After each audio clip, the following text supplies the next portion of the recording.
Oh man, welcome to part 2 of my baby. This is my 1990 Eagle Talon, my all-wheel drive turbo TSI fighter jet of a car. I love this thing. It is so much fun. But today's video, I'm gonna show you what was the process to get it to look like this. We're gonna do some paint, we're gonna do some body work, we're gonna do some really satisfying stuff to bring this thing to life. It's a really fun video today. Stay tuned. Let's get going.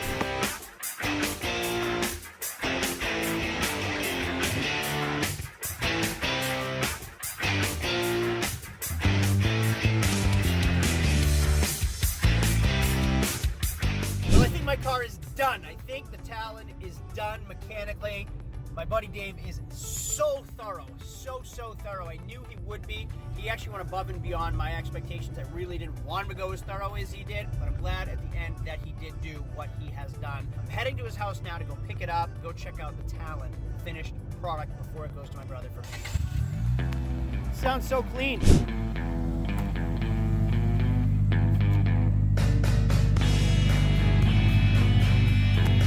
First drive since the build. We put 5 gallons in it.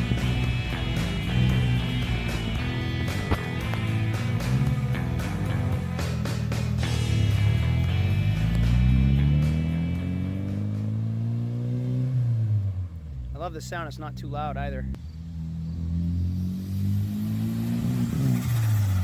Well, I know the gas gauge worked originally. The gas gauge doesn't work now. It's a little smoky, so it's puffing some white smoke. It wasn't doing that before. And then when I give it gas, turbo spools up, it falls on its face.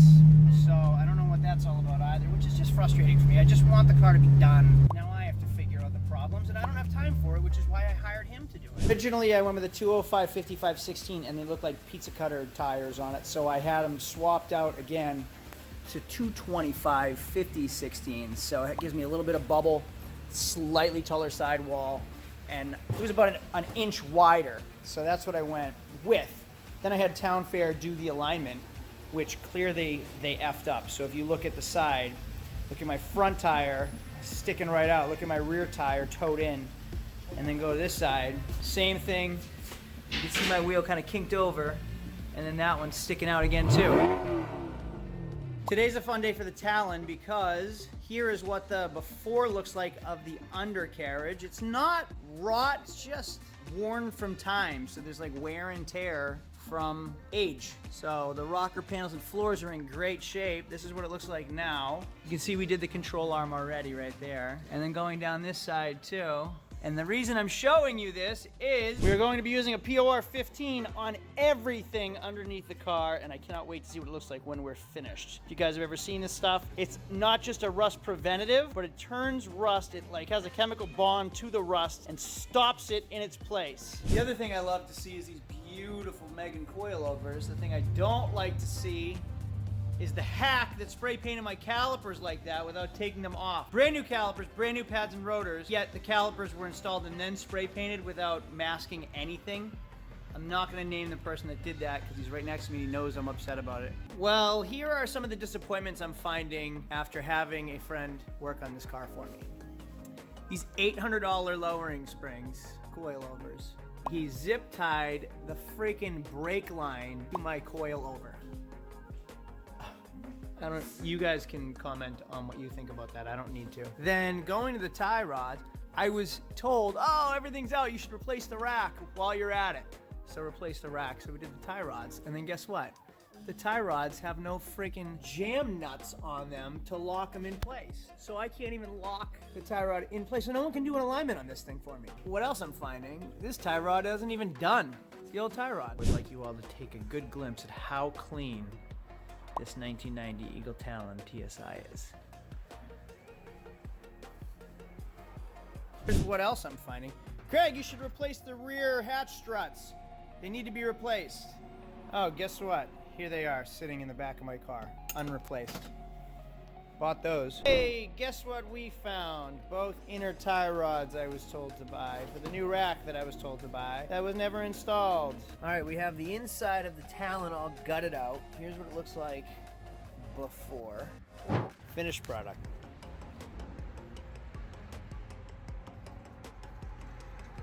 It's hard to find parts for this car. Rear ball joint, not accessible anywhere. They don't make it, they don't manufacture it. I had a hell of a time trying to figure out what the rear ball joint was and where I can get it for this vehicle, because we cut it out. So once it was cut out, we couldn't replace it because we couldn't get one. I'm gonna tell you guys, for everybody out there, probably the very minute amount of people ever looking, this is the ball joint you need. Ready? It's a Duralast part, FA1673. I think it's actually the front lower ball joint fits the rear. So there you go. Anybody out there, I saved you the headache and the research. I was just about to drive it to my brother's for paint and it started spitting and sputtering. The fuel pump cut out. We had to do a new fuel pump. Can't get a fuel pump for it. So we had to get, obviously I upgraded the fuel pump. I put a Walbro 255 fuel pump in it. Then the fuel sending unit doesn't work, doesn't fit. So I had to put a universal fuel sending unit in it. That was a headache. Then once we put in it, one of the fuel lines broke. So we had to replace that. So it's just constant headache of dealing with an old car, one thing after another. But I'm gonna tell you why it's worth it in this car. I'm gonna open the trunk right now. We did finally do the hab supports. This car is so original. All the panels are there. So once we lifted the carpet, look at the panels are there. The writing's there. The spare is still there. I still have the original toolkit. The decals are still there. This car is so original and so clean. Well, even though it's dark, take a good look, because this is the last time this Eagle Talon is gonna look like this. It is on its way with me to my brother's house to get brought back to life. Looking forward to it. And unfortunately, nothing's finished on it. So it's gonna be restored and painted and all the bodywork's done and things gonna look primo. And then it still has to go get a full wheel alignment, a tune, and then just like rinky-dink stuff has to be taken care of too on it. Obviously I gotta show off the GTR first, but here's my baby. So we already went through it, circled all the imperfections. We got some here and there, all over the place. Dings everywhere that I didn't even realize until the pro checked it out. And here, he went and circled everything so we know where it's gonna be, where the attention needs to be. And then he'll do the latches for me and all the trim. There he is right there, the master at his art, doing valve covers for SR20. And he'll go black and red and black all the way around. Exciting stuff. I'm at my brother's shop. We're gonna go check out progress on the Eagle Talon TSI build. I'm so excited because he's about 50% of the way there. Here we go. Just look past all the other cooler cars than mine. Underside of the hood, check this out. All the original decals are still there. So this car was, what would you call it? Purple or gray? Silvery purple. Everything is still there. And now we're in primer. One of the cool things is it's two-tone, and I wanted it to go two-tone. So we taped it off to keep my black and go red, and everything is jammed out. And there will be no more purpley silver anywhere on the car. Oh, this is gonna be so nice. It's tough to appreciate it as much as I should when this is right there. Crate motor. This is far more interesting on this thing. S2000 seats.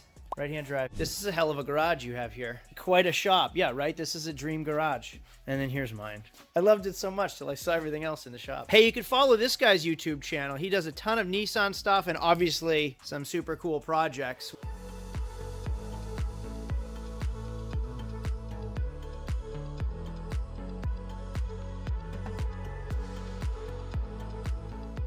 Oh yeah, look what just showed up. Whoa, it's finished, it's complete. Wow, look at that taillight conversion on the Escalade. Oh man. Adam, this thing looks beautiful. Wow, it looks incredible. Eagle Talon, Radiant Fire Red, as promised. Thank you, Adam altogether. That car looks incredible. So he even masked the bumper trim, because this is supposed to be black, and it's one piece. So everything's jammed out. Did you just tape those off? Yeah.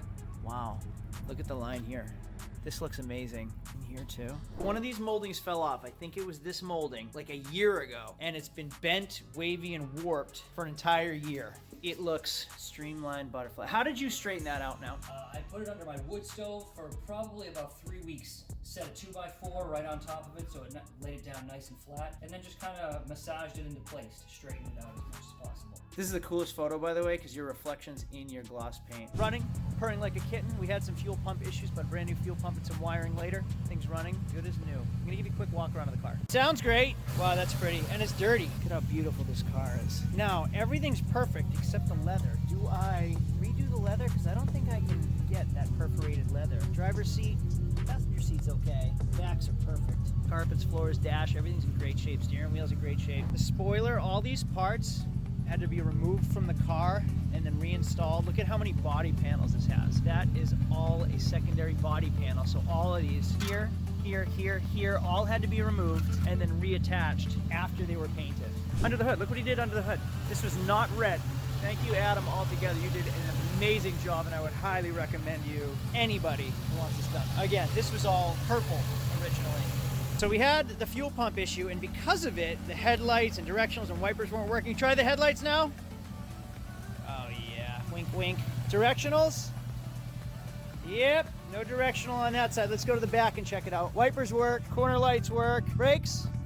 Yeah, right directional, left directional. Yep, so the right front directional's out. Man, I am gonna have a brand new 1990 Eagle Talon TSI. I am so pumped about this car. Eagle Talon project update. So I thought it was finished, so I was taking it home in the rain. It's cold, that was a real shiver. And it's cold, it's like 40-ish, no jacket. Wet sneakers, battery died because the alternator's no good. Because the battery's brand new. Alternator apparently is no good, so it died in the rain. I had to have my wife come pick me up with a battery and jumper cables. Now I'm gonna show you a trick. I didn't have a jump pack at home, so you'll see this battery right here with jumper cables run out to the door and outside underneath the hood to the other battery. Oh no, it's dying again. Oh no, oh no, oh no, it's dying again. I'm going up a hill. This sucks. Battery number 2 is dead. So unfortunately, we found the problem, and it was not the alternator after all that work. It was a alternator cable that was never plugged in when the engine went back in. Shame. So there she is. We've had some problems. I love this car. I hate this car. We gotta take it to get tuned. Finish the story on part 3. Okay, so that was, geez, like a year and a half ago, maybe 2 years ago. So you've been watching this car sit in the background of videos for 2 years because it still doesn't run right. Nobody can figure it out, so I can't even enjoy this car that we've done so much work to. We've done an engine rebuild. We've done just bushings and tires and ball joints and tie rods, like a full restoration, engine out restoration on this car, and it still doesn't run right, which really bums me out, and it's been sitting for quite some time. So in part 3, we're gonna bring shop at Race Tech in Newton, New Hampshire to see if he can figure out this car so I can actually enjoy it. I want to drive this thing. I don't want to just drive that one. I don't want to just drive that one. I mean, talk about first world problems. I get to pick from all these cool cars. I want to use this thing. It's been sitting for a year and a half. I've had it for 5 years. I want to use it. So in part 3, we're going to try to bring this thing back to life mechanically so we can actually use it and I can enjoy all this wasted money and all this time that I've invested into this car. So if you want to see part 3, hit the bell down below to get a notification because that's the next video coming out. You can also subscribe to our channel, which is appreciated, and a thumbs up down below is just a favor to me. So thanks for watching. We'll see you in part 3 where I can finally drive this thing. My name is Craig from Flying Wheels. Adios.